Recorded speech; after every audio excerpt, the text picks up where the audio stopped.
ROTC is popular for reflecting the Army.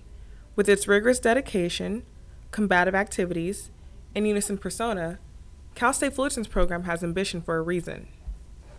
Its purpose is to commission second lieutenants in the United States Army.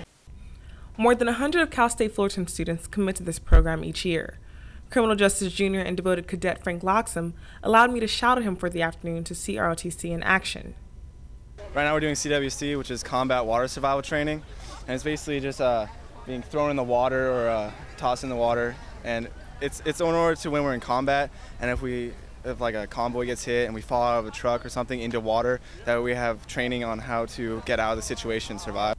Loxham has been in the program for 3 years, impressing commanders and colleagues. He is very well respected by his peers. He really knows this stuff. It seems like it's a passion. He spends time. He actually goes and learns it. He goes to classes outside of just regular ROTC just to learn his the military stuff that we need to know. Deciding at the age of 10 to become a soldier, Frank had to learn discipline through schedule. My day starts on usually at like 5 in the morning. I get up and go to school right there, and I do PT, which is physical training for ROTC, from 6 to about 7:30 in the morning, from Monday, Wednesday, and Friday mornings.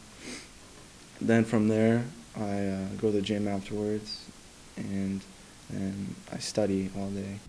He attributes his academic success to his parents. Actually, my parents, they disciplined me when I was little, and they put it into my head that if I went to every single class, that I would actually at least get a 3.0, and so far it's worked.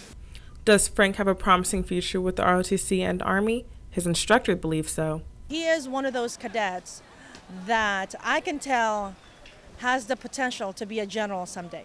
This is Deja Charles reporting for Daily Titan.